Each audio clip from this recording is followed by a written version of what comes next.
StudyRite gang. I'm here, Nish, your girl, aka your happy therapist. I'm back here with a part 2 on some material that you may utilize to pass a licensure exam. So today we're going to talk about Lucas Volini's book. Okay, his book is the National Licensing Exam for Marriage and Family Therapy. Lucas Volini did not, or his team did not pay me to give a review. This is simply just materials that I had purchased during my licensure journey, and I wanted to share the pros and cons and give other people some information that possibly may benefit them to passing the exam. So if the book works for you, I will place a link in the comments below. So overall, Lucas Volini gives the same type of media information as most of the other competitors out there who's advertising for licensure exam. He does go into detail of the history of the, for instance, theoretical approach, right? So if you're talking about Boeing, Gestalt, strategic, he gives you a background history of those individuals, which is good if you're a learner that learns on history and being able to correlate those two. That can be a pro or a con. It may not be beneficial to know, who did what and when and the history behind it. So it's really up to you to decide if you are that type of learner.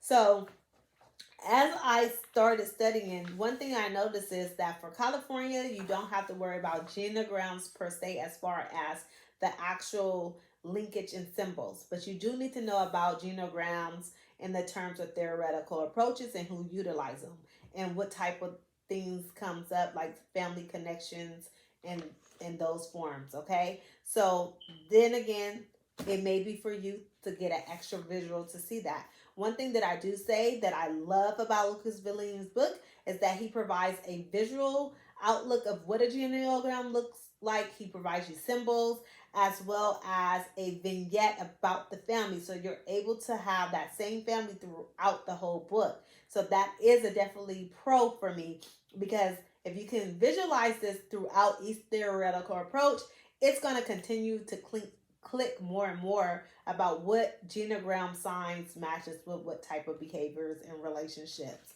One of the things that I probably can do without is that he definitely makes you do a lot of your own work, which is why he calls it, I'm assuming, independent study guide. So he has pages in here where you write down what the terms mean, right? So he has the terms and then you fill in what they mean based on some of the information you read from the beginning. And in the beginning, he doesn't necessarily touch on each key term. So that's another thing that is kind of a con. He does have a glossary in the back, which you can go back to the glossary, but it's kind of like doing double the work. But if you're one that utilizes the glossary to reiterate what you wrote, then it works for you. So I would say it's really dependent on you. He does utilize a lot of visuals. So for instance, he has a page in here about cybernetics. A lot of people get kind of confused with the cybernetics, about the positive feedback loops and the negative feedback loops. He has an actual gram in there, a graph in there that can help you understand it more. He provides you, like I said, the symbols for genograms. He also has a page where he goes over phases of treatment in each theoretical approach. So that's super dope. Like, I feel like that is one of the best things that's in the book, because not only does he give you that tool, it's throughout the whole book as well. And it forces you to understand each phase of treatment within each theoretical approach. So I think that's a pro. Overall, I would give him possibly an 8.5 for the content, because all the information essentially is here. However, he makes you do a lot more work than some of the other study materials that I've put my hands on. He does cover a lot more theoretical approaches than Grossman. So, and that's from the California exam. So California definitely doesn't go as deep as the national exam, but I'll do another channel on that. I'll do another review on the difference between the national and the California exam as well.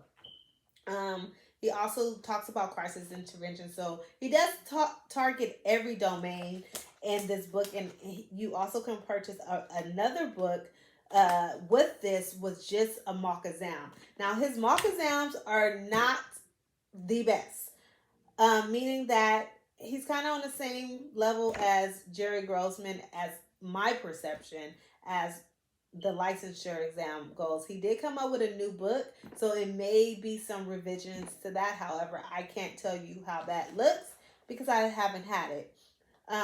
Ultimately, he does give you enough to pass if you utilize it with other sources. Out to us at StudyRite on Facebook, or like, comment, share, and subscribe for more details on the next part 3. Guys, over and out. Just study right. If you wanna pass, get your study right. Study